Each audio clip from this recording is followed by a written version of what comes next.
All right, it's 4 o'clock, so we'll go ahead and call the August meeting of the Grayson County Economic Development Authority to start. Quite a few guests we have in the room today, so appreciate all y'all being here. We meet every month, so y'all are always welcome to come. You don't just have to come this one time. I am Jason Baumgartner. For those of you that don't know me, I'm the vice chair and will be chairing this meeting today. So with the call to order, we'll look to establish the presence of a quorum. 4 members present. We have a quorum. First item on the agenda is approval of the minutes. Has everybody had a chance to review the minutes from last meeting? If so, we need to make a motion to approve. So moved. Second. Everybody in favor? Approval of the minutes from the July 23rd meeting is approved. All right, we'll move on to the current financials. Should have had a copy of that in your packet. Anything? I was just going to note that the balance that is remaining in the EDA funds is $614,870.26. We had all of our loan repayments for the month, and there was only one expenditure, and that was associated with legal fees. May I have any questions about the current financials? If not, we'll need to make a motion to approve. We have to approve those. Yeah. I motion. Second. Second.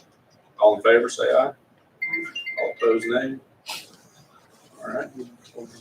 We have a couple of different presentations today. Looks like the first presentation on the agenda is going to be led by Terry Hensley with the Baywood Ruritan Club. Terry, come on up.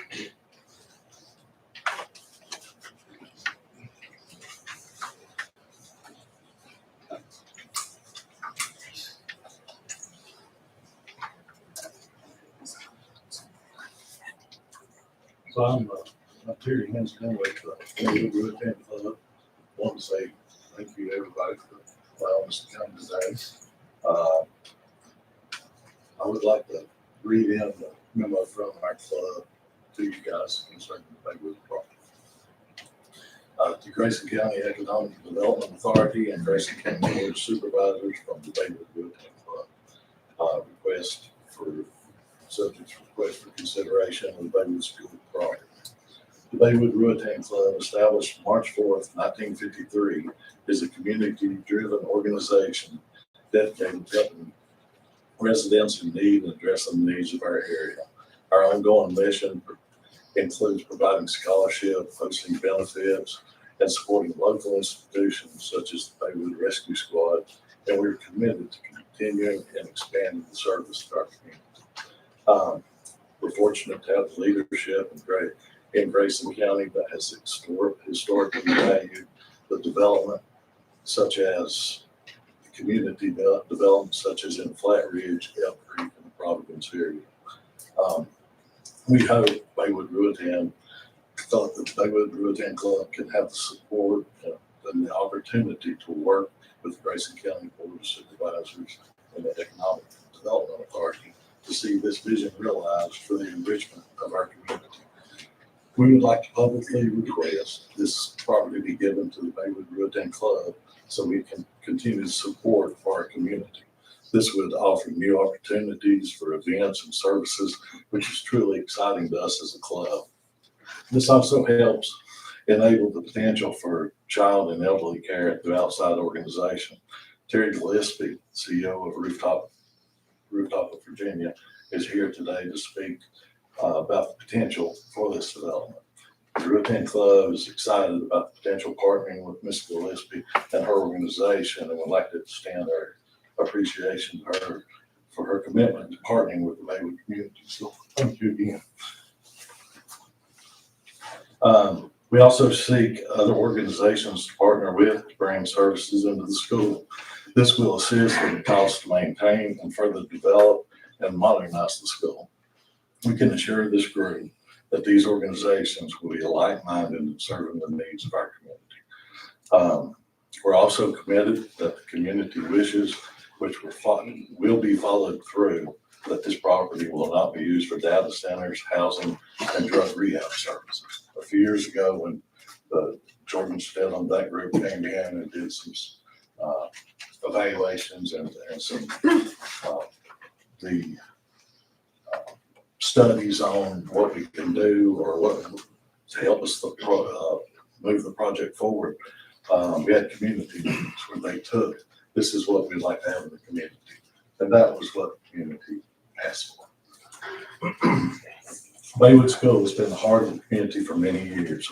It's sad to see it sit idle and decline when the opportunities are so many. We want to restore the school to a place that serves the community as it did for many years. Since the closing of the Baywood School, the Ruritan Club has not been able to have benefits, dinners, events like we once did. There are so many needs in our community that are not being addressed. We're fortunate to have the Baywood Rescue Squad in our community. They recently have had to struggle to sustain what is a crucial service to our area. Having this property and partners like we are seeking allows the Ruritan to help the rescue squad and provide them with a venue to do more fundraisers and events to help sustain the service. This property serves as a dedicated landing zone to transport patients out of our area. We will make sure that is sustained. The Ruritans are committed to helping the rescue squad in any way we can and extend our appreciation to those who serve in it. We will not be starting at square one. There's several actions that have been completed. This is a partial list of actions that have occurred in the Baywood community over the last couple of years. 4-phase planning reports that was done by an independent engineering firm, feasibility study, pre-development study and development phases, Baywood community meetings held with feasibility engineers, traffic study has been completed. That was done by Hurt and Profit.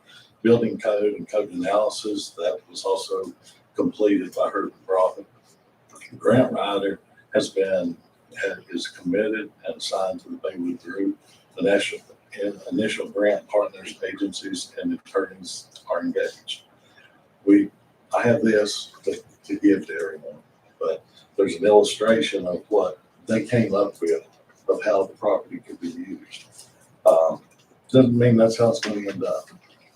So it's just from the wishes of the community, this is what they developed. If gifting this property is not possible, we respectfully request an explanation of the difference between the Baywood community and the communities of Flat Ridge, Elk Creek, and Providence. We're eager to understand and meet the requirements that would make this possible. We also request that you place callback agreements requiring the return of the property to the county in any transaction that is agreed upon. This should be done to establish accountability that the commitments made that your decisions were based on are followed through. We also request that any agreement concerning this property, the wishes of the Baywood community be observed and the property not be used for data center, housing, and drug rehab centers. We look forward to working with you all, and thank you again for your time. Any questions? I don't know that I can answer everything, but certainly, if not, take them back and get answers.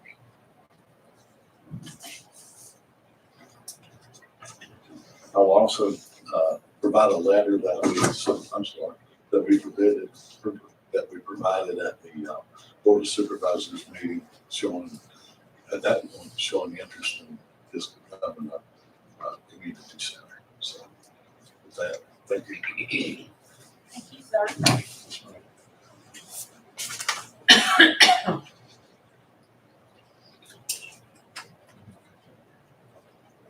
I think Mr. Mayor would like to speak before the next presentation. Steve? Okay, I didn't see him. You can also the. Oh, There okay. yeah. I thought you would speak. Is there any other part that's gonna speak on this section of the presentation here. Is anybody else going to speak on that, or are you going to? Okay.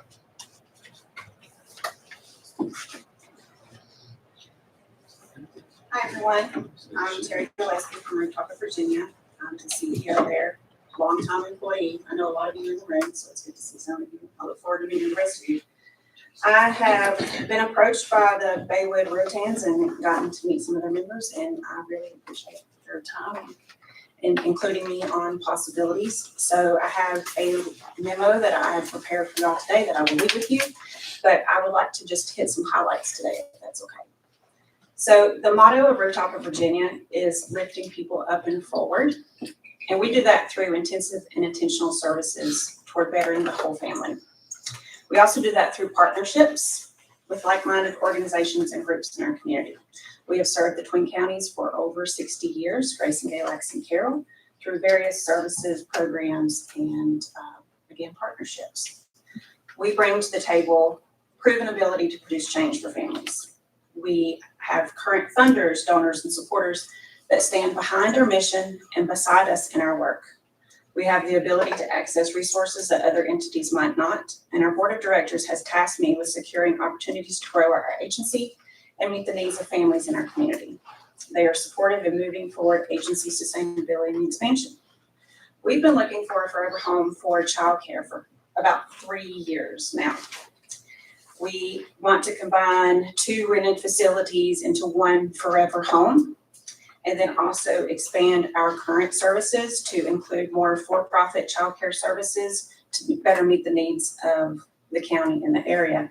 As you hopefully well know, this area is a childcare desert, and childcare is part of area infrastructure, and we're hoping to address that need and meet that need and exceed that need. In order to address our needs, though, we need to have partnerships and places. So working with the Baywood Ruritans to revamp and enhance the existing or future spaces in the Baywood community would be beneficial for all parties involved. The Grayson County EDA and Board of Supervisors would be proud to see unused spaces return to the community as a vibrant home for long-term positive changes for area families, which is my business all day, every day. The Baywood Ruritans would have the option to support their home, their neighbors, and future generations. Rooftop and our partners would have the space and ability to first focus on implementing childcare and then expanding other services into the local community, such as programs for seniors or veterans. And today, while full plans and approvals are unable to be fully identified, explained, and documented, because we would have to wait on decisions from the EDA and the Board of Supervisors, I feel very comfortable in supporting the request from the Baywood Ruritans and the possibility for our partnership. And that is what I'm here to do today. Express support and commit to working through exciting opportunities for Grayson County, and I really appreciate your time and consideration.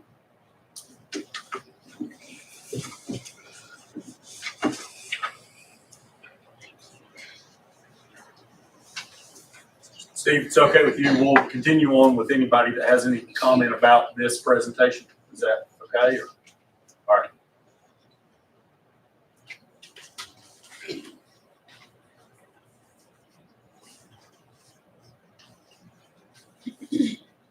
I'm Danny Petty. I'm a resident of the Baywood community.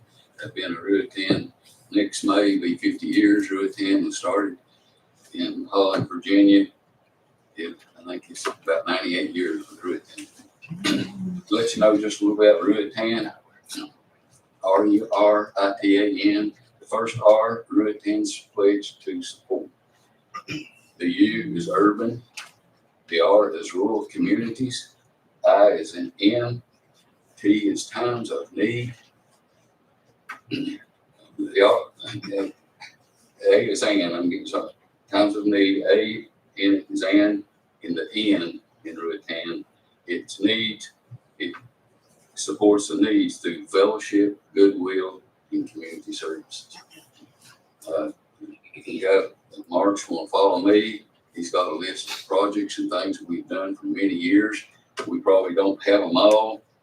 I think his was after I joined back in 1977, but the Ruritan is certainly, we used to have a lot of events in the school for needs of the community, for sickness, fires, anything that happened. we'd have a need, and we always work with it and give them money. Ruritan usually, Ruritan can't keep our monies. We have to distribute it out. And we give them away several projects, and I appreciate your time as EDA. You carefully consider this, and we feel like if we don't get it, we've been neglected. Thank you very much.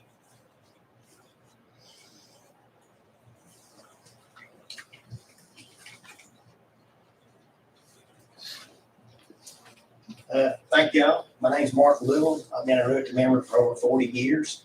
I'm just going to give you a little highlights. I'll leave a paper here, some reading material. Y'all might want to read about the Ruritan Club. What we do, a lot of people don't know what we do. We're really a good structured club. We've been in business in Baywood for 73 years. So we've got a board of directors, we've got officers, we have a monthly meeting, we have several committees. But the main thing I'll stress is what all we've done for the Baywood School in the past. When they built the school, the Baywood Ruritan Club done all the landscaping and grading and stuff when the contractor left out. That's been probably many years ago. None of us can remember. That's what they've done. Over the years, we've repaid tennis courts, we've fenced it, we've repaid, we've had many projects we've done at the school. We've sponsored many ball teams. Anytime they asked, we done it. One of the main things we done in the Boy Scouts, and anything they needed, Ruritan Club sponsored them with it, But when we lost the school, we lost a lot of stuff, and it was community oriented. I know, like this weekend, they're having a benefit for the Baywood Rescue Squad, and they're having it. Appreciate Independence Fire Department. They're having it up there at the fire department. What if we could have had that at the Baywood School? Where all the community would be supportive of that because it'd be close by. But I have a list here of projects. I won't take up your time going over them all. I'll leave it here with you. But like I say, at the school, we even helped buy one of the first lawnmowers they had at the school. But when the school was closing down, what I'll tell you, some of them may not know, Mr. Revis was a principal, and he had a list of projects he wanted to. My daughter was a teacher there then. He got in for Ruritan Club a little bit, and we like to do stuff like that. And he had some projects he was going to try to do, but they closed the school. We didn't get to do it. But it's sort of hindered us from doing the things we done in the community, and that's all we do is help the community and help the youth. And if we acquire this property, we've got a number of things we've talked about, and we're excited about it. And also, we bring community closer together because with that we get a lot of new members. When you're doing something, people get involved. So I think that would be help the community just as much as it would help Grayson County. I appreciate your time. I'll leave this here with you.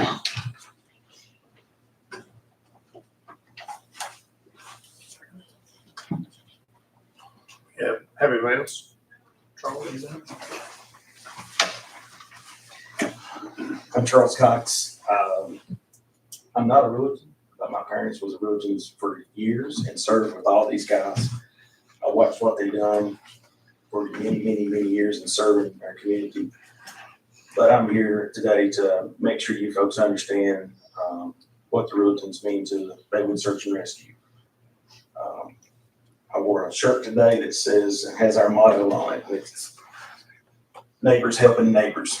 And the Ruritans is a true neighbor to us. They help us in, I couldn't explain in all different ways, but they help us to continue to operate, to pay the bills, just to make it happen. And I appreciate them. And this property is truly, would be an asset to what, towards the fundraising and just towards the overall use and having control to use it as we need to better our EMS service.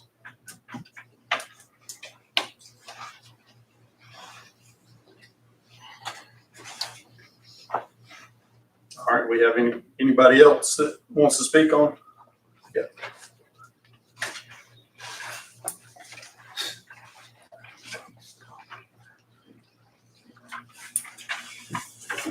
I'm Donnie Baker. I'm not a Ruritan, but I'm a resident of Baywood. It's pretty emotional to stand here and hear these men tell nothing but the truth. Every one of us told they're speaking from their hearts. They've stayed right in there their entire lives since back in the 50s. If it's not them, it's their parents. we support that community. The Ruritan support it, the rescue squad. What are we gonna do? What are we gonna do if they're not there? We need to help them. We need to back these people. They've been there to back us the whole time. And I'm gonna back them. I'm gonna back them with everything I can. And I hope you all do.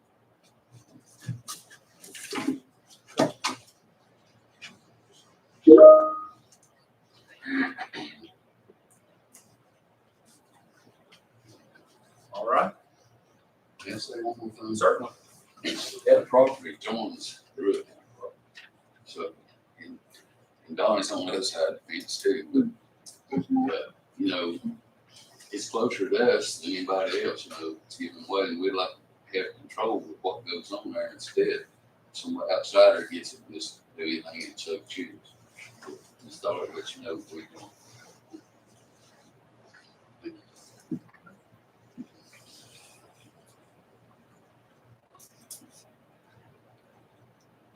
Anybody else on the Baywood Ruritan's presentation?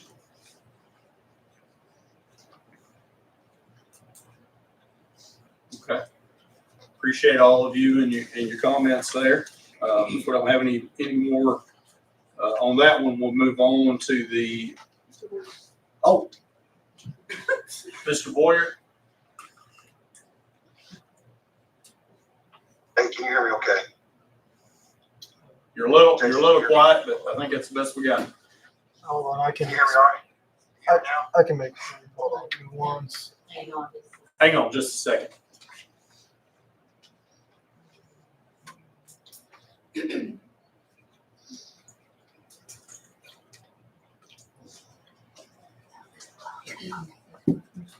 All right, now you should be good. All right, Jason, can you hear me now? Yes, that's much better. Okay. This I just kind of wanted to level set since there's been a lot of discussion on the project, and so we had a proposal on this, and we got a second proposal last month, and so we started a lot of discussions about who can be involved, who can or cannot be involved.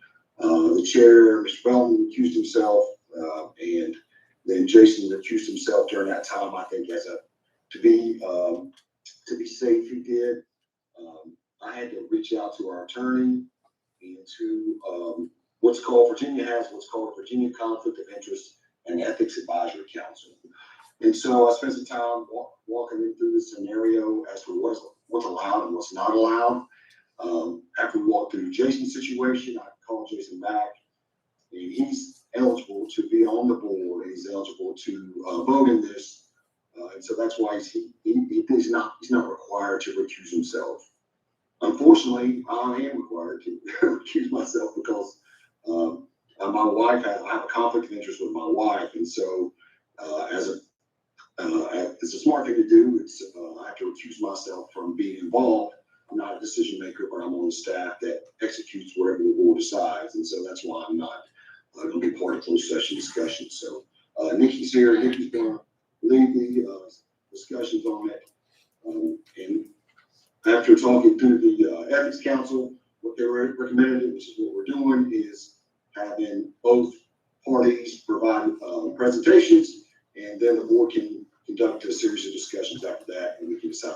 They can decide which way they want to go. So I just wanted to make sure everybody's understood that Jason's fine from an ethics conflict of interest, and he can go ahead and lead the questions. Certainly, anybody can reach out to me, but I won't be a part of the actual internal discussions of what happens next, and Nikki will lead that. Did I get all that? Anything else, Nikki, on that? Yeah. I think we got it. Thank you. Does anybody have any questions from Mr. Boyer regarding that situation? No? Okay. And out of interest of just being clear with everything, the presentation, the group that presented last month, I believe, pulled their request in lieu of the Baywood Ruritan. Is that correct? Yes, sir. Okay. All righty. We'll move on to the next presentation on the agenda then, Emily Boyles with Avila Academy.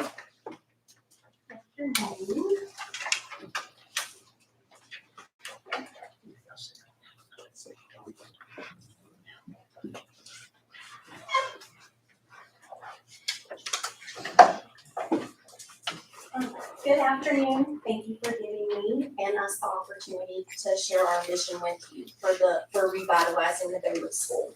I'm going to apologize in advance for reading from the script, but the truth is I'm very passionate about what I'm here to talk about today. And if I were just to get up here and talk, we'd all be here tomorrow. So for all our sakes, I wrote it down. Okay. My name is Emily Boyles, and I'm here today representing Avila Residential Services and Avila Academy.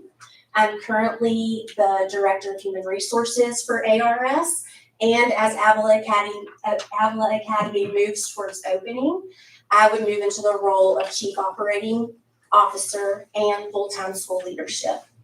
I have spent 17 years in public education here in the Twin Counties, Galax City Schools, and Grayson County Public Schools. I've served as a classroom teacher and a school administrator. I have a doctorate of educational leadership and policy studies from Virginia Tech, and I'm currently a adjunct professor for a master's in education program. I'll only share that background because Avila Academy brings together two very important parts of my professional life: education and serving individuals with disabilities. Through ARS, I've had the opportunity to see firsthand the incredible work being done for individuals with disabilities in our community.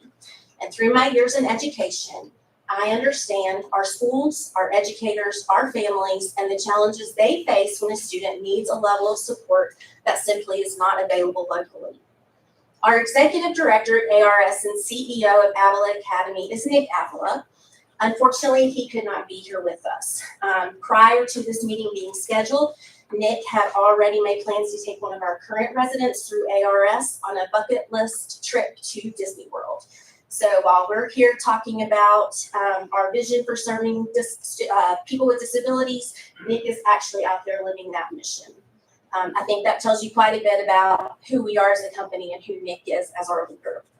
While he isn't here with us physically today, he is certainly the heart behind the vision for Avila Academy. He has remained closely involved in every step of this project and has previously provided both the Board of Supervisors and the full EDA board with a detailed progress timeline as part of a performance contract. You're going to hear me say we a lot as I talk today. And when I say we, I'm not just talking about myself and Nick. I'm talking about the entire team behind us, the people who make everything we do possible.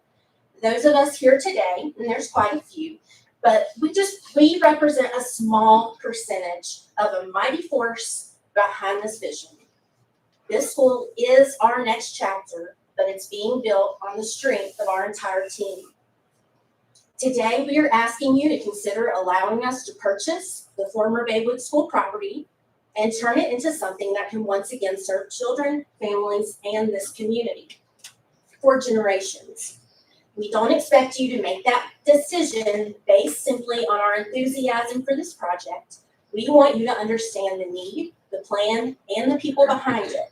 That's why we've included several pieces of information in the packet in front of you that I hope will tell the complete story.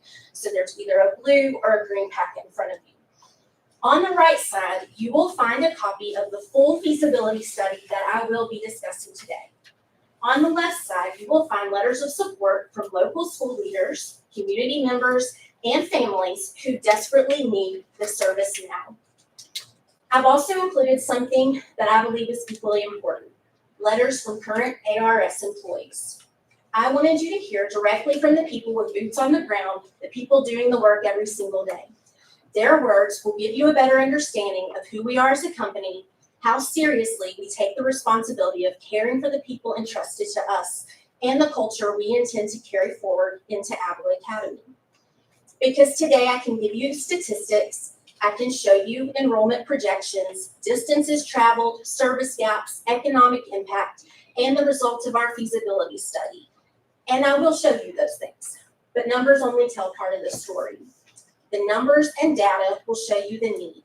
The letters in your packet will show you the people behind it. Today, I hope to show you why this school is needed, who it will serve, what it can mean for Grayson County, and most importantly, why there are children and families who need Avila Academy right now. Before I talk about where we want to go, I think it's important to understand who we are and what we already do. Every day, ARS supports individuals with disabilities right here in our community. We understand their needs, the importance of trained staff, consistency, safety, dignity, and family involvement. This is not a new population for us, and this is the work that we already do. What is missing is a local educational option for children who need a more specialized environment. We already know how to support them in their community. Now we want to give them the opportunity to receive the education they need here, too.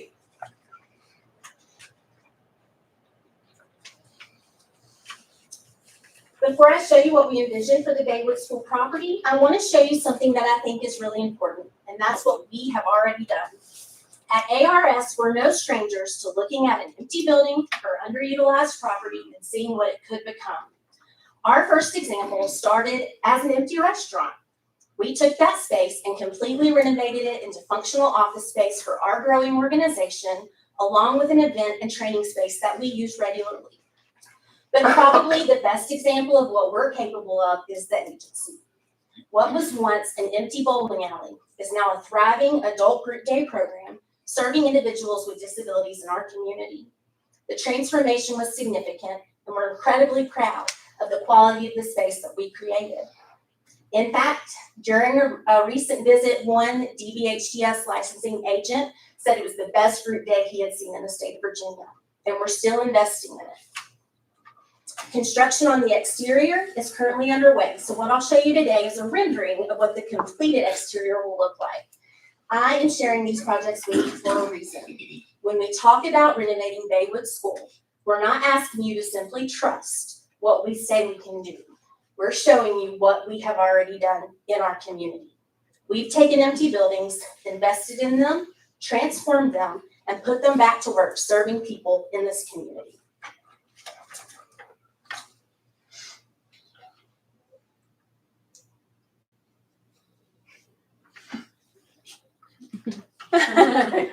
I'll move forward. All right, so the first one is the office renovation that originally was a restaurant. You just see some before and after. It's just a short video showing some before and after.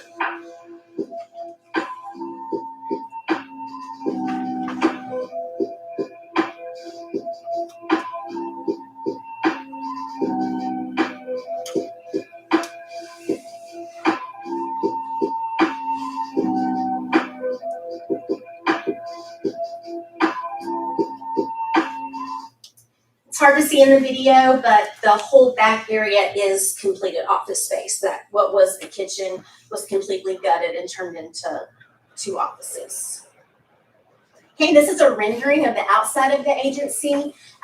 If you've driven by it recently, you already know that the picture on the right is outdated and things have started moving along on the outside. But the left side is a picture of what's to come when this process finishes.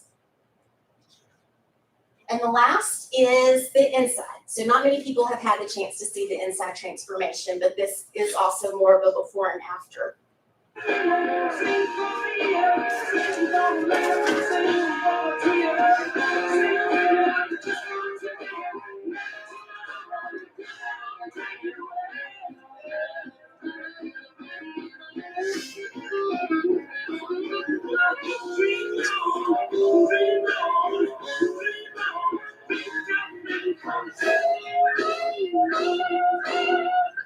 That same picture. So when we first started talking about Avila Academy, we knew there was a need. We shared a comprehensive presentation of our vision with the Board of Supervisors in May 2025. Over the last year, this has grown from an idea into something we have researched, studied, and intentionally planned.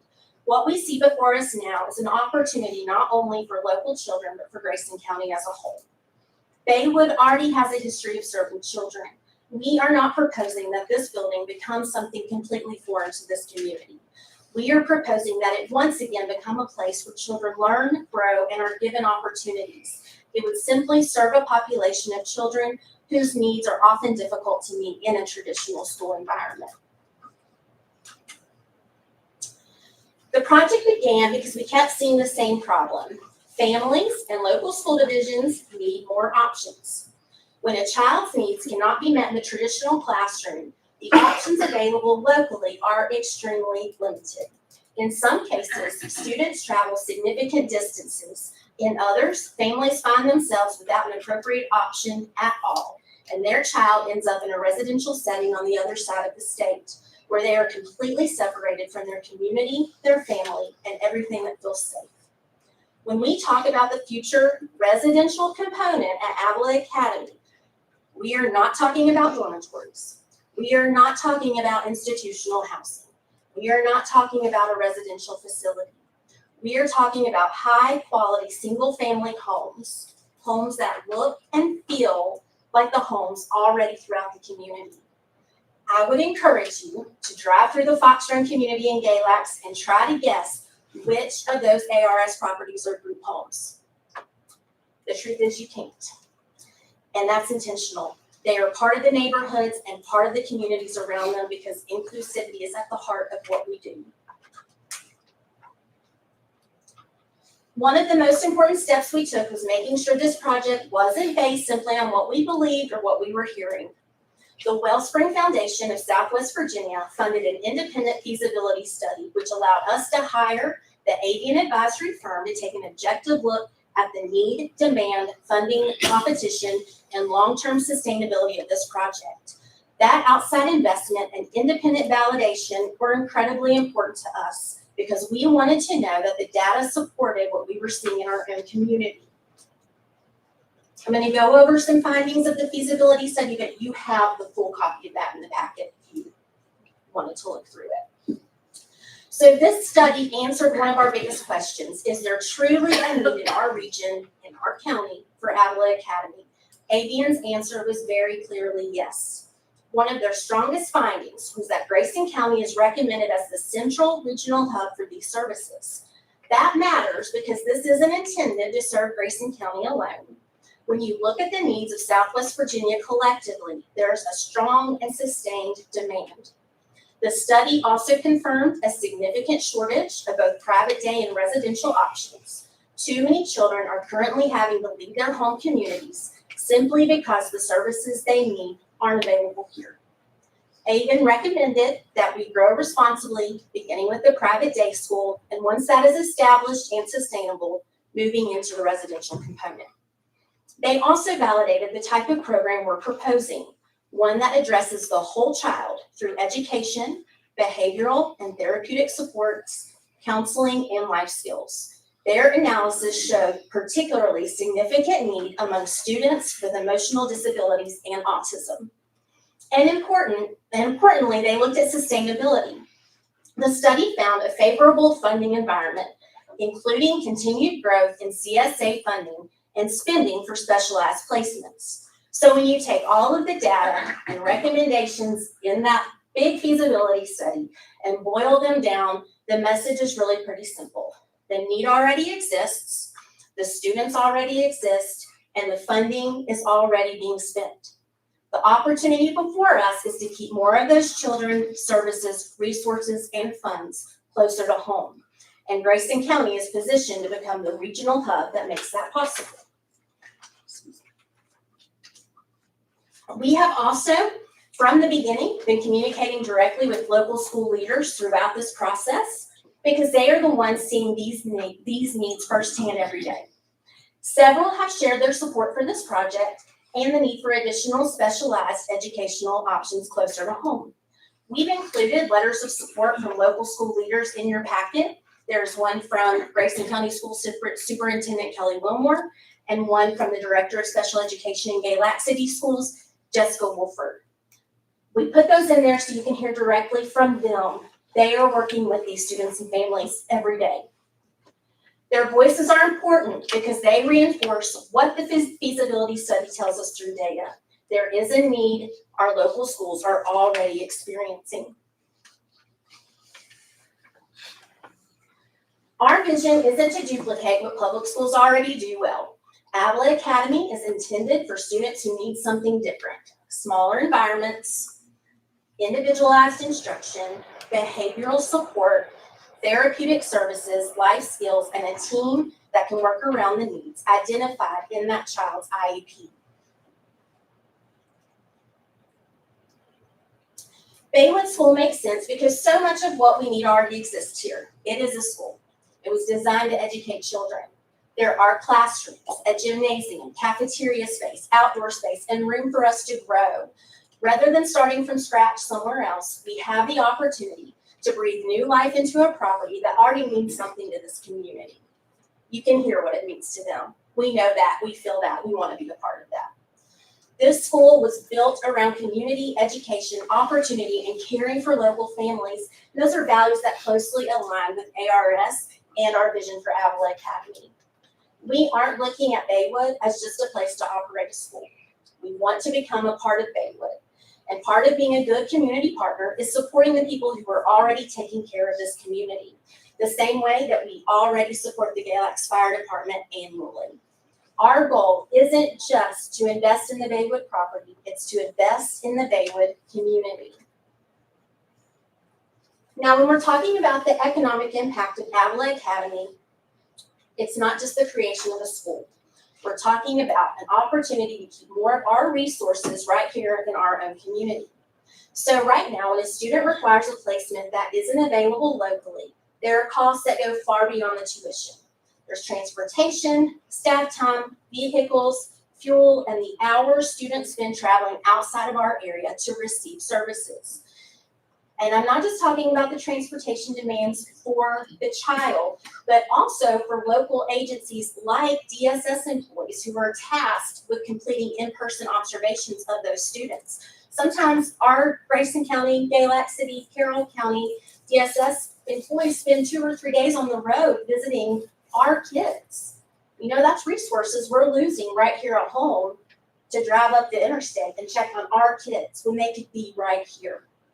Avila Academy would create local jobs for teachers, behavioral professionals, support staff, transportation, administration, and other positions as the program grows. It also gives us an opportunity to put Baywood School back to work for the community, just like you've been hearing before my presentation. Rather than allowing an existing public asset to sit, we can give it a new purpose that still centers around serving children, families, and the community. I think an important takeaway is we already have local children who need these services. The question is whether we continue sending our students and resources elsewhere, or whether we invest in creating the opportunity right here at home. All right, so this is important to look at from the project. This is Avila Academy, but we want to look at what does Grayson County gain through our vision. First, there is the investment in the Baywood property itself. We're not talking about simply renovating the school building. Our long-term vision includes restoring and maintaining the entire property, improving the infrastructure, and eventually building, like I said, high-quality single-family homes on the property. That kind of thoughtful redevelopment has the potential to improve surrounding property values and encourage additional investment in the Baywood community, rather than allowing this property to continue to deteriorate. We also want to be very intentional about keeping local dollars local. One idea we have been especially excited about, even when we presented last May, in May 2025, is developing a farm-to-school nutrition program and partnering directly with Grayson County farmers and producers. If CSA dollars are coming into this community to support these students, we want to circulate as much of that money as possible back through the local economy. There's also a significant economic impact through employment. As Avila Academy and the residential program grow, we anticipate creating 30 to 40 jobs or more. Those would range from entry-level positions to professional and licensed careers in education, behavioral services, administration, transportation, food service, maintenance, and other support roles. And one thing that excites me most, as a former classroom teacher at Grayson County High School, is the opportunity to create careers in Grayson County that might give some of our young people a reason to come back home build their careers, and raise their families here. We also don't want this property to become closed off from the community. We want it to become a gathering place again. When school isn't in session, we see opportunities for community events and activities, and we would love to explore bringing back traditions like the Baywood Fall Festival. Our long-term vision also includes outdoor spaces that the entire community can enjoy, including a new accessible playground and eventually an accessible splash pad for all families in this area. We want this campus to feel like it belongs here and contributes to the quality of life of the people who already call this community home. We also want to be a good neighbor. Baywood already has people who have been serving this community long before we arrive, including the Baywood Rescue Squad. As we grow, we want to find meaningful ways to support them, just like we have in Galax with the Galax Fire Department. Whether it is through financial contributions, fundraising, community events, partnerships, or simply using our resources to help strengthen the work they are already doing. So when we talk about Avila Academy, we're really talking about much more than a school. We're talking about education, jobs, agriculture, housing, economic investment, families, and community all coming together in one place. This school is not being proposed as an expense to Grayson County. It's an opportunity to bring additional economic activity and resources here.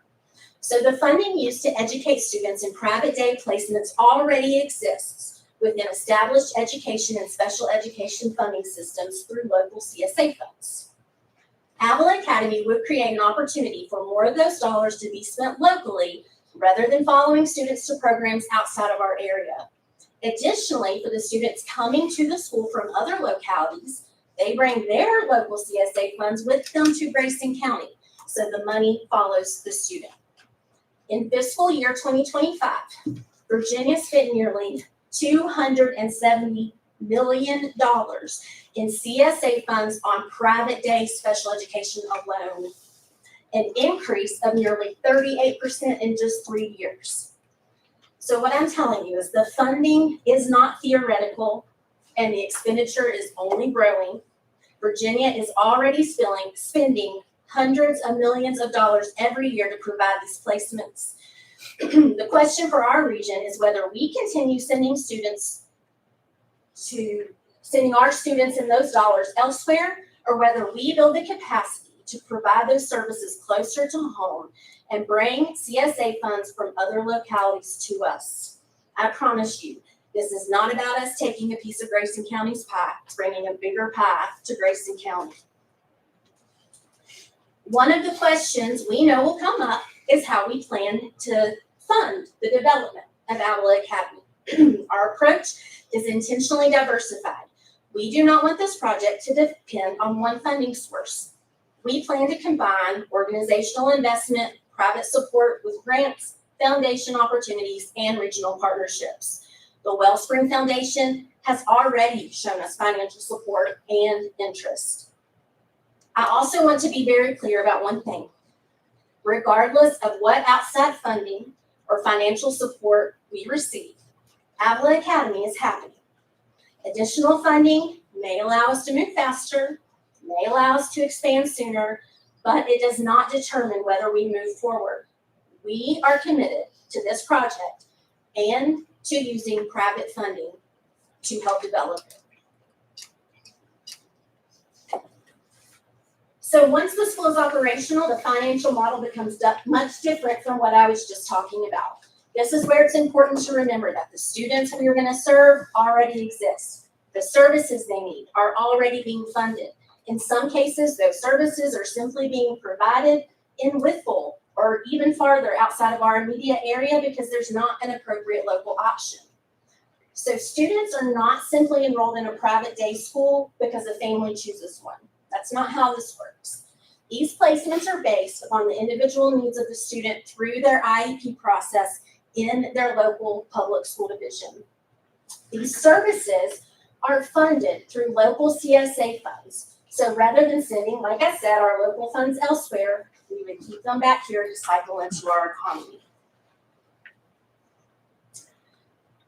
I do want to say that for us, sustainability means more than financial stability. It means creating something that can continue serving children, families, and the community for generations. The road ahead will involve funding, renovations, licensing, accreditation, and a lot of hard work, but we're eager to get going, and I think as you can see, we've already started. We believe in this project, we believe in the need, and we are ready to take the next steps to make Avila Academy a priority. Our first step in our vision is acquiring Baywood School and property. Then comes the renovation, licensing, and preparation, followed by opening the private day program. From there, we can expand educational and therapeutic services and then explore the residential component identified in our larger vision. If Grayson County entrusts us with this property, we understand the responsibility that comes with that. We want to be good stewards of Baywood School and good partners to this county. You do have a letter in your packet from the mayor of Galax, Beth White, telling you what a difference our projects have made for the city of Galax. And I do hope that you will read over that. We want you to be proud 5 years from now and 10 years from now that you made the decision to allow this project to happen here, because this project is going to happen somewhere. I want you to imagine Baywood filled with students again. Imagine teachers and therapists walking the halls. Imagine families who no longer have to choose between isolating their child at home and sending them far from their home. Imagine Grayson County being known for creating that solution. Sometimes we talk so much about programs, funding, buildings, and statistics that it is easy to lose sight of who this is actually about. It's about children. Children whose needs may look different, whose path probably looks different, but who deserve the same opportunity to learn, belong, grow, and prepare for a future here at home. I'm almost done, but before I finish, I want to tell you about Colin. I have permission from his family to share his story. I worked with Colin when he was younger in elementary school. He's 14 now. Recently, his family reached out to me because they're at a crossroads. Colin is doing well academically through homeschooling, but his family told me something that I haven't been able to get out of my mind. Colin is lonely. He has told us he wants friends. He wants to be able to work someday. Colin's the same age as my son, and I think that might be why his family's words hit me as hard as they do. My son gets to be 14. He gets to worry about school, sports, his friends, what he's doing this weekend, and all the normal things that come with being a teenager. He doesn't have to wonder if there will be a place for him to belong. He doesn't have to wonder where he can safely learn how to become independent. He doesn't have to wonder if he'll have the opportunity to work someday. As a mother, it's hard for me to imagine having to look at my 14-year-old child and not knowing where to turn to help him build the future he's asking for. Colin's family loves him fiercely. They've made difficult decisions to protect him after experiences that haven't always been good. Now he's getting older, and now Colin knows what he wants. He wants friends. He wants independence. He wants to work someday, and he wants a future. I think we can agree those are not extraordinary things to want. Those are the same things we want for our own children. His family is simply trying to find a safe place where he can learn the social and life skills he needs to have that future. Their email came to me while we were preparing to come before you today. And for me, it just brought everything we've been talking about back into focus. We've talked about the feasibility study. We've talked about funding. We've talked about jobs, economic impact, property revitalization, and what this project could mean for Grayson County. And all of those things are very important. But Avila Academy isn't really about an empty school building. Baywood School can be the place. Baywood School can be the solution. But Avila Academy is about Colin. It's about a 14-year-old boy asking for something most of us have the privilege of taking for granted for our own children: a place to belong, people to call friends, and the opportunity to build a life of his own. And Colin is not the only one. There are children and families throughout our region wondering, where do we go from here? We have an opportunity to make sure the answer to that question is no longer somewhere else. It can be right here in Grayson County. So years from now, people probably won't remember this meeting where the decision was made, but families, I promise you, will remember what the decision made, what that decision made possible. Baywood already has had one remarkable chapter serving the children of Grayson County. We are asking you to give us the opportunity to write the next one. Together, we can invest in children, invest in families, invest in the community, and build something that Grayson County and Southwest Virginia desperately need. Thank you for considering our request, and thank you for allowing all of us, me and my teammates here, to share our vision with you. And we'll try to answer any questions if you have any. I don't think you mentioned this, but do you have a number on how many local students are? I think the next school's in like Marion or something. The next school is in Whitwell. It's Minnick. Okay, yeah. And so in Region 7, which is our region educationally determined by the state, all the different departments are different region numbers and letters for every, I don't understand why, but Region 7 is education. And there are very limited private day schools in Region 7 as a whole. Like I just said, Minnick is the closest one. It has a waiting list. So just because an IEP team at a local school division says this kid needs to go to Minnick doesn't mean that's going to happen. If that kid cannot learn in a normal classroom, they are on homebound instruction. Teachers come to them. They're at home. They're isolated, right? So just because we do have that option on the road, it is not always an option.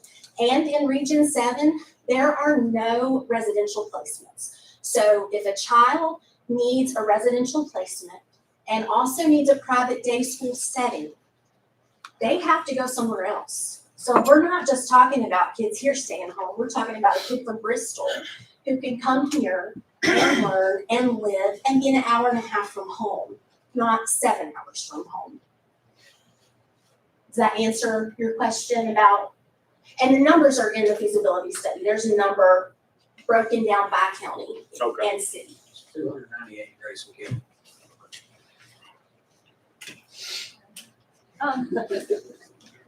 I know you mentioned autism.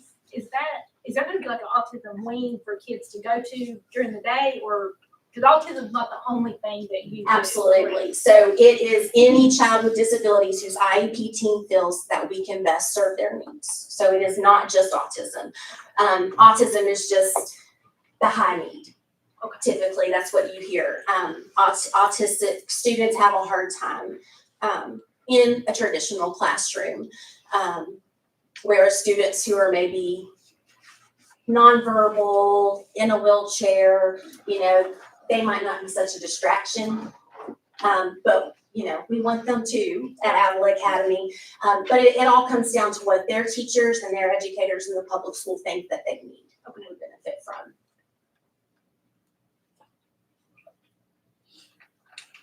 Because one question, I had people calling me. Yeah, sure. To ask you, and one was that the Blue Ridge Autism Center in Roanoke, that apparently is the gold standard. It is. Is that kind of what you think your model is going to follow? So what we want to do is we have gone out and looked at all of these places and talked to the leaders in all of these schools. I actually got my doctorate with the lady that runs the BRAC Center in Roanoke.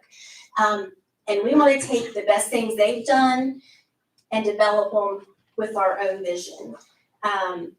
So something that works in Roanoke might not necessarily be what's best for kids in our rural community. But we do want to learn from them and what they've done and what they've learned. We actually have already hired 2 former Minnick employees to be a part of our development process. They are working in our adult group day and community engagement programs right now. But we wanted to go ahead and get them on our staff because they have been in that school. They have worked with these kids. They've done, they know what their needs are, and we just really wanted them to be part of our planning process. I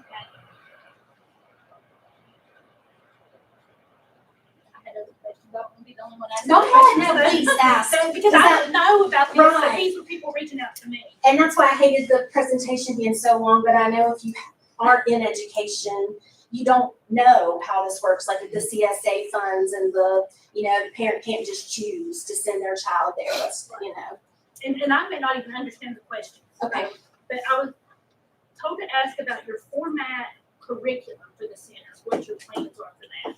So it's very important for us to do more than academics. It is important for us to get these children ready for what comes after they leave us.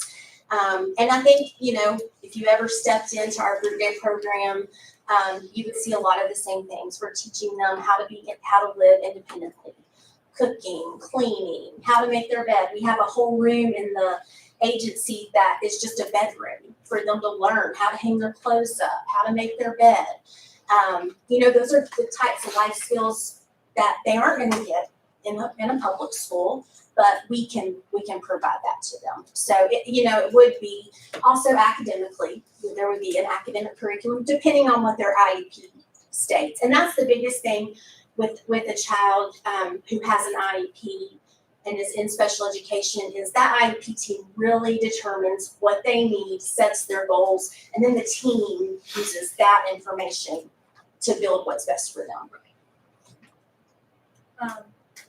So you will be serving all kinds of disabilities. Yes. And I hate to use the word disability because I'm not sure if that's the No, right that's way to correct. say it. Okay. And we be offering speech, PT, OT, all of those. Yes, anything that is in their IEP, we plan to offer. And starting out, we might have to, go outside of the agency to find people who can provide those, local providers who can provide those services. But we do hope that as we grow, we can have our own therapist on staff. And ages, is it going to be like 5 and up, or what's your age? It is going to be whatever is needed. Okay, but it mostly public school age. Yes. Okay. And are you planning on doing a year-round school? Or No, it would be like the Same. traditional school Okay. calendar. Okay. I think that helps.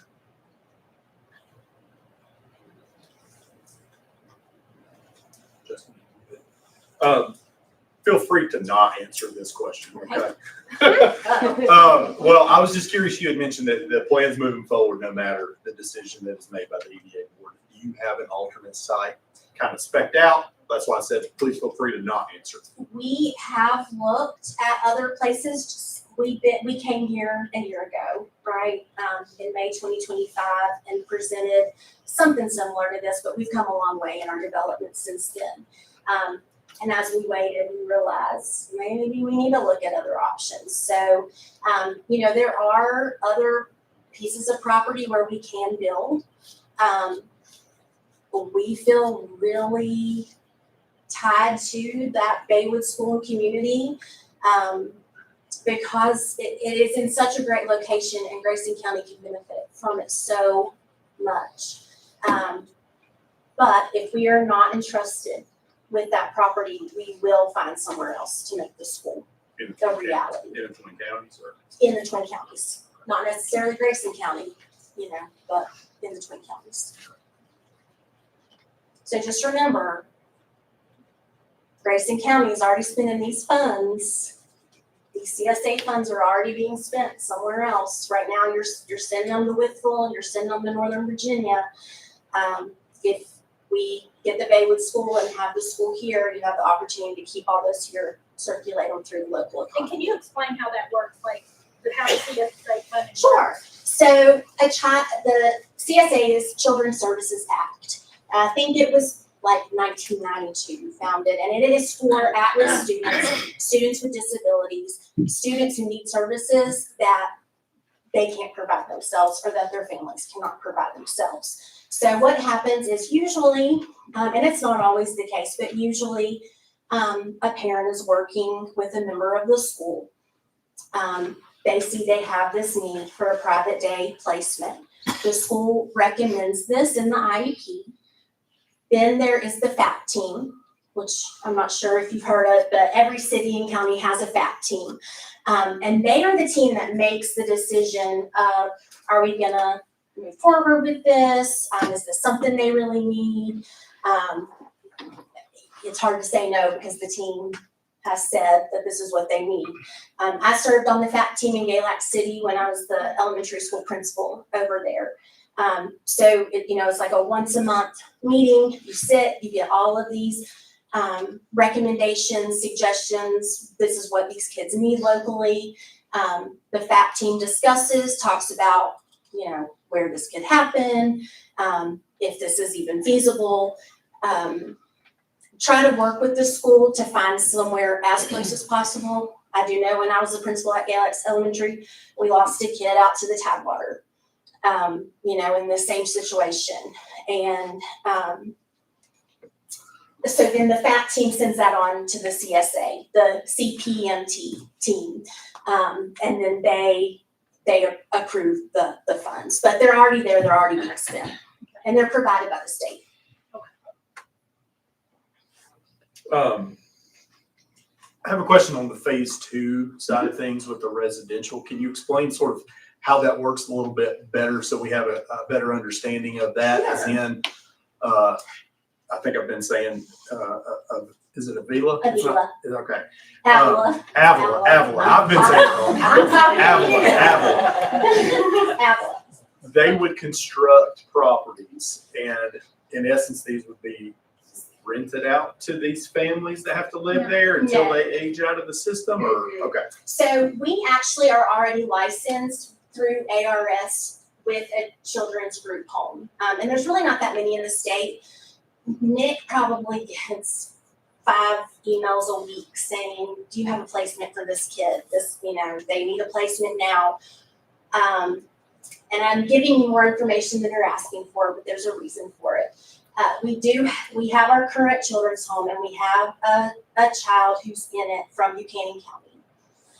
And before they could find a placement for him, because there's just none out there, he lived in the Buchanan County Department of Social Services office for 90 days. That's where he lived, because there was nowhere for him to go. So what the group home is it is a home where you have, right now our children's group home has 4 residents, 4 young men. Okay, they are being educated through Carroll County special education because the home is in Carroll County, and because there's not a local option here for them to have something like we want to do. And so there's staff that work in that home, but that home belongs to those 4 kids. It belongs to ARS. ARS owns the property, and then we set it up with staff, everything they need in the home for them to live there. So right now, these guys have lived together how long? 5 years. They're like brothers, It's like a group home of 4 brothers, really. We're the first in Region 3 to actually do it. And so their needs are taken care of through the staff that are provided from the company. Does that answer your question? So It does. It's not rented, it's company owned, maintained, all of that. The only people who live there are the kids, and then there's 24-hour staff there to help support them as needed. So the kids are living there, but there's an adult All the in time. there that lives in each. They don't live, they're Oh. staffed. So then someone you is have- Third shift. always there, 24 hours a day. Okay, but not in the house, but on the property. No, in the house. They're okay, they are in there. Yeah, they don't live there, but so we do I thought that's 12-hour. their job there. I Yes, see. yeah, we have 12-hour shifts, and so we'll have staff members who are there in the morning from 8 a.m. to 8 p.m., and then someone who comes in from 8 p.m. to 8 a.m. But the kids feel like That's their home. It is their home. Yeah. Yeah, and that's. And they have their own lease and shelter agreement, lease and shelter agreement, where they can customize, do whatever they want to their bedrooms. We have to file under an HCBS settings rule with the state of Virginia, where it allows that individual to have the rights to do it to their room in their home, what I would have rights to do in my room and in my home. So it's a really wonderful setup, a really wonderful individualized setup for the kids that live there. And to kind of go along with Betsy's question, is there an age out of the system, or? So Nick's whole vision with this is we want to be able to support these individuals in our community from birth to death, okay? Right now, we've got the adult services available to help this population in our community. We don't have the early education. We do have a group home, the One Children's Group Home.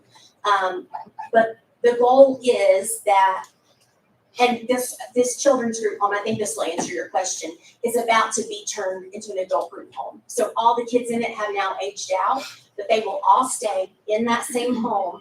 The only thing that changes is the licensing through DBHDS, which is the state agency. But they stay with us even after they're aged out, if that's their choice. It's all about their choice, and that's what they want to continue to do. And so now these boys, we still have one in Carroll County Public Schools, but the others now come to our day support at the agency. They do community engagement. We have one working with supported employment. He just got a job at Fuchs City. So he's able to have a job, but now they come to the group day instead of going to school, but they're still with us. We're still here to provide what they need. Does that answer? It does. How many of those homes are you looking to put on the Baywood property? Well, we want to start with one, right, and see, and go from there. We don't want to do any more than four group homes. So that would be about 16 children that could. I'm telling you, there are hundreds out there that we could take. But we do also understand that we can't do it all. And it is very important to the company and to Nick that we treat our people right. We give them everything we can. We're not going to grow just for the sake of growth. Now, I want to go back to the Baywood, the community is asking for. Mhm. And maybe I'm simplifying it. It sounds like what these people are wanting is to be able to go use your kitchen, have events on the grounds, support of the fire department. I mean, to me, it sounds like these two projects could very easily go hand in hand without putting a burden on the Ruritan Club to have to fund all these, which I'm sure are exuberant remodeling fees. Am I understanding that Absolutely. correctly? We want this to be part of the community. When we first presented last May, we had kind of a verbal agreement with the Ruritan Club of they were wanting a certain piece of that property. And that was worked out to give them this piece that they wanted. I mean, we're willing to stick with our commitment to that, that we gave them last year. But we absolutely will open it up, for the community, for the Ruritans, for the community. It belongs to the community. It's always belonged to the community. We just want to bring a service to the community that is desperately needed. So, I mean, and when I say that we are open to sharing that space, we absolutely are. I'm not just saying that to make people happy in the room. Okay. Avila Residential Services speaks for itself. If you've heard anything about the company, it just is good for the community. And like I said, I encourage you to read Mayor White's letter. She really did a good job of explaining, what we're about and what we can bring to the community. No.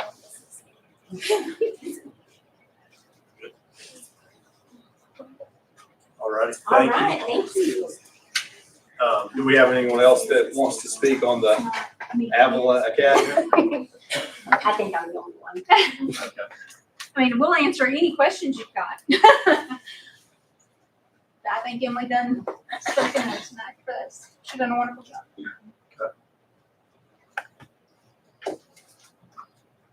Any other comments about these two presentations before we move on to older business? Good. Okay.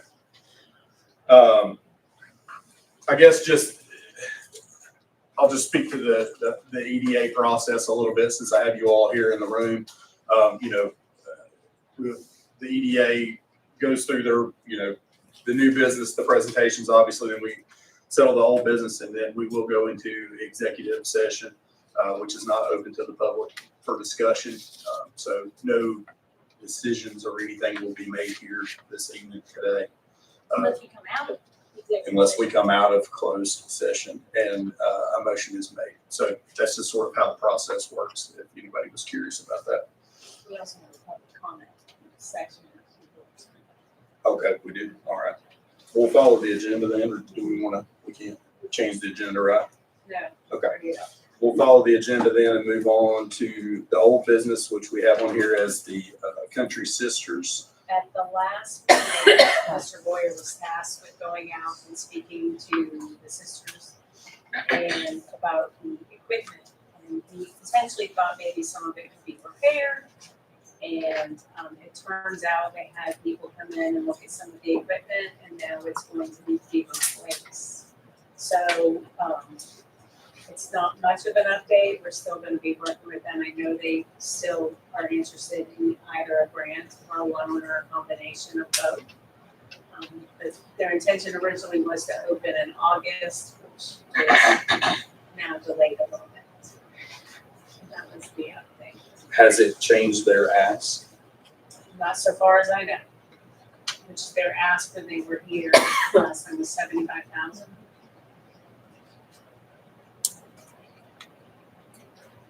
Do you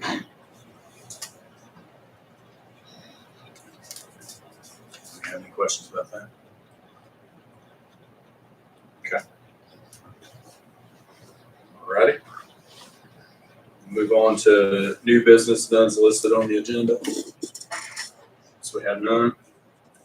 Updates, New River Conservancy on the roundhouse. We reached out to Andrew Downey to see if an appraiser has been obtained yet for the appraisal on the roundhouse property. They are still working on it, and he said he would provide a status update as soon as he had it. Okay. So, it's not much been obtained.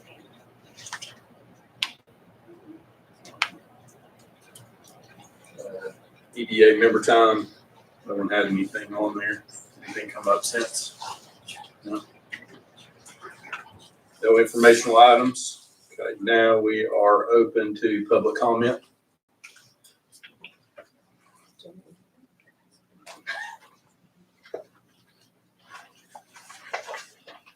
Okay. And I think some of these might have been fielded during after the presentations. If anything else has came up since, feel free to step up. Donnie Baker. Okay. Charles Cox. All right. Terry Hensley, did you have any? Nothing further? Okay. Danny Petty, you spoke. You good? Okay. It's like Mark, having trouble reading it. Kemp River Road. Oh, okay, we good? James Wagner, I ain't done. All right. step up. Right. I ain't gonna take but a minute. And honestly, this is not like Betsy said. I mean, we're not against Avila or Avila or whatever, but you know, we just want to work together. And I think it could be that way. But what I would like, if the EDA goes their way, I would like to say, like if a kid from Grayson needs to go into that home, are they gonna be up first on the list? Are they gonna be last on the list? Are they gonna be in waiting line? I think you need to address these issues. If you do that, is like if y'all give the school to them, or if it's not anything done to it within a year, is there any complications, any repercussions coming back, or are they just gonna get 2 or 3 years to work on it? And I mean, I'm not. I can answer your questions too when Well, you're done. I'm not. I've got I'm not. answers. I'm just throwing this out there. I mean, Yeah, we'll let but, James you go. know, but this is what I'm asking. I mean, you know, but it's like Emily said, and I love Emily to death. And this is nothing against her. This is nothing against Avila. But we, you know, the people in Baywood community, when they done this study 3 or 4 years ago, they didn't want a residential place. They wanted the place for the people to use for the community. And they didn't want residential, they don't want it now. And, that's what the people wants. And the people, is the ones that y'all represent, so. And we're not gonna bring in thousands of dollars for the Ruritan Club. We're here for the people. If you need somebody, the Ruritans will come in. That's all I've got.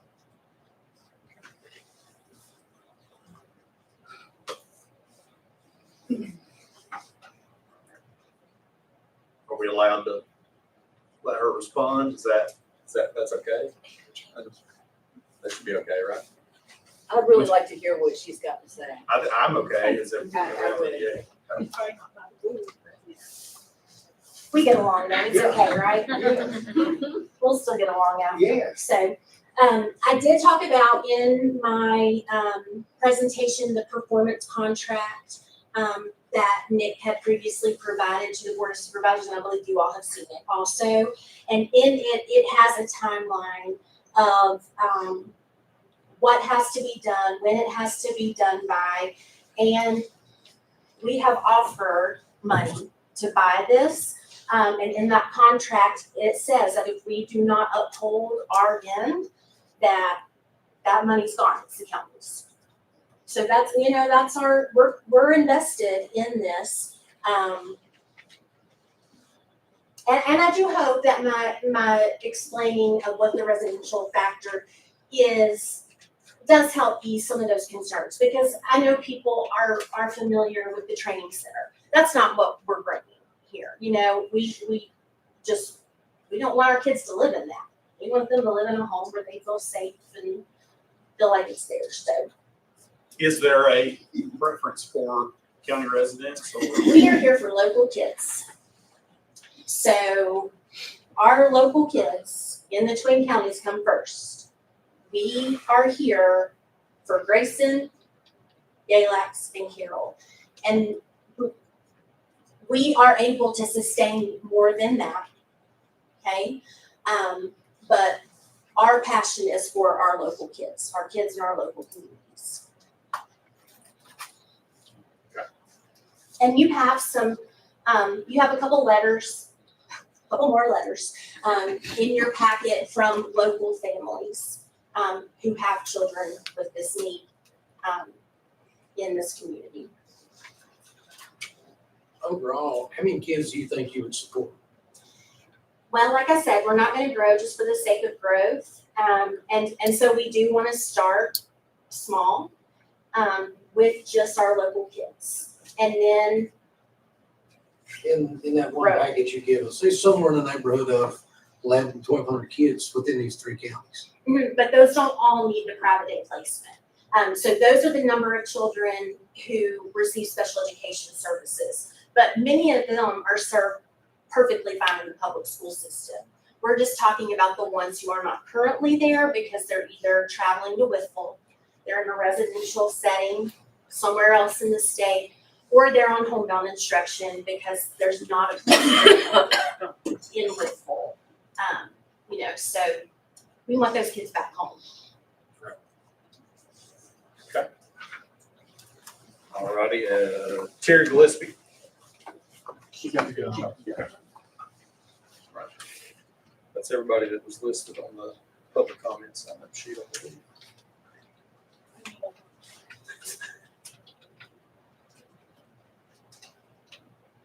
Okay. Do we have to make a motion to move into executive session?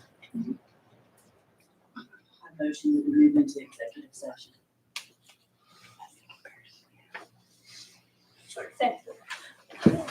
All in favor? Oh, you're fine.